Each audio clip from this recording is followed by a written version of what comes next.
All right, guys. So unfortunately, more and more we've been seeing patients of the so-called Hip FAI or Femoral Acetabular Impingement in young population, which is sad because obviously there is a lot of genetics involved on that. For you to guys understand, so the hip is composed of a ball and a socket. The ball being the head of the femur bone, and the socket being the acetabulum, which is part of our hip bone. So theoretically, this should work in good synchrony with a labrum that is like an absorption part in between that could be moving freely without any restriction. When you have any issue on the labrum or any malpositioning, bad positioning of those bones, you are prone to have that situation called the FAI. There are two types on that. One is the acetabulum problem, one is the hip problem, but that's not very, very interesting for now. What is interesting is, as I said, the younger population is having it. I had a young age, but I was the exception on my generation. My generation, those cases, they were more over the age of 35. From 2010 and on, the research showed more the ages of 25 and 28 being patients of that.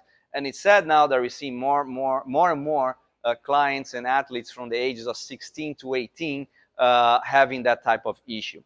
Now, on top of the genetical predisposition, you have other situations that also can contribute for one athlete to develop that type of situation. That goes along from the sport itself, the way it's played, the load that is demanded from the athlete, but also some regular habits on the day-to-day operation.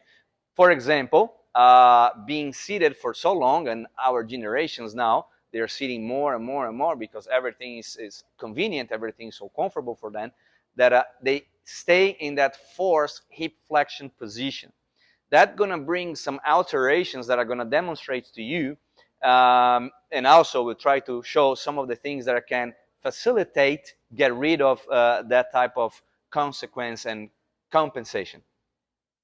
All right, so we got our model Shiley here to show you some of the compensations we are talking about. So compensation number one, by being seated for so long or by using too much flexion of the hip. So we have important muscles that are going to connect from the low abdominal and hip area all the way to the leg. And when they are putting in forced flexion, by the action of the gravity line we have on the body, we're going to stay like, as imagine I'm obviously forcing myself here. Imagine you're here the entire day. So that musculature here is going to be really, really tight. Now, some people on the past, they thought it was only overused and you were like overactive on those areas. Not necessarily. You can be even weaker on these areas. What we have is extremely tension imposed on those muscles. So that will put the hip in more internal rotation. That internal rotation will put more stress on the complex that we are discussing here regarding the ball and the socket, okay? Along with that, what I noticed on the rotation of sports, soccer, tennis, baseball, golf, hockey, wherever, is there is, because of that position, shortening of the adductor group. And that is another pull into flexion, internal rotation, and now the adduction. That overstretch lines of the glutes and the hamstring.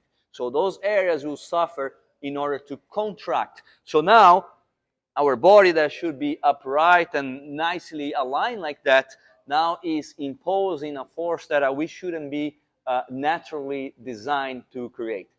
So this put excessive stress on the location of some important ligaments and tendons here, plus the labrum, the area that I said that will be protecting, to a point that can generate massive tears.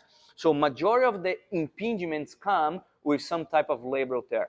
Now, okay, we discuss here a little bit what is the downside of the situation. How can we help you in order to avoid certain of these things? Or, like some of the athletes that came to look for us, came with that condition, even diagnosed for surgery, and we were able to reverse the process a little bit.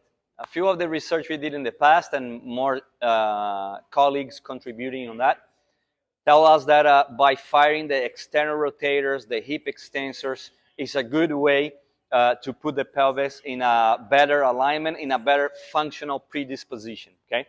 So I'll start showing one thing of the isometrics line. Isometrics from Greek iso, same metrics length, so the muscle doesn't change its length while contracting.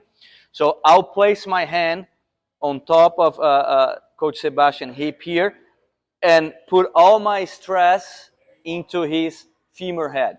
What I'm going to ask him to do is an abduction followed by external rotation, which is known as the fire hydrant or dog peeing. Go ahead, Sebi. And I will resist at the end of the range of motion. So it's not that he has isometric during the entire time, but his last 2-3 seconds here, my resistance limits how much the muscle is lengthening. Now, the idea here is provide some mobilization of the hip associated with that short resistance in order to have movement from the capsule, but limiting at the right angle to fire properly glute medius, glute maximus in a way, and even some of the adductor group thinking on the eccentric phase, okay? Exercise 2 is more dynamic, it's more isotonic, and we're gonna mix a firing of the external rotator, or the hip extension, sorry, associated with the adductor stabilization. Well, but didn't you just see that the guy is tight on adductors? Again, we're not saying he's tightness by overuse, it's tightness by position. That several times we tested means weakness on the muscle group. So we call this the frog position, or butterfly position as you want. Feet are together, knees are pointing out 45 degrees. From that position, with engagement of the adductors, the medial line of the thighs, Sebi raises his hip, adjusting his pelvis on top of the motion, and then control it down. The good thing is, those are very simple exercises, easier to be done anywhere you are, because I know some of the athletes are always traveling. It's important that we create solutions that they can carry over wherever they are. Now the next one, we are using a resistance band. Coach Sebastian is placing the band on top of the knee joint, okay?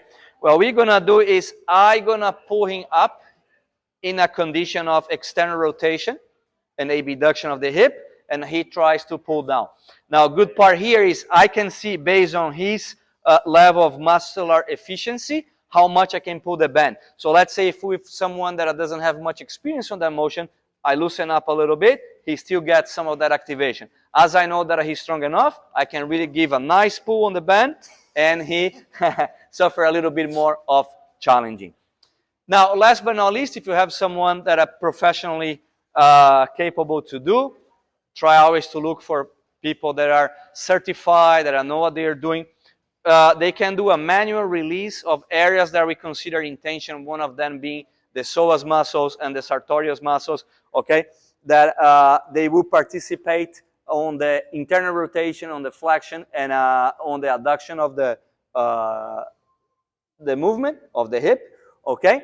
So as I located the anatomical points, I always gonna put pressure enough not to hurt the person towards the heart, so we promote the proper blood flow, and it doesn't need much tension as long as you find properly the area that you're looking for.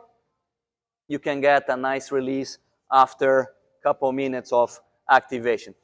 Because the patient normally will feel a certain impingement in hip flexion, I'm not a big fan of doing that, even giving more comfort for me on that position.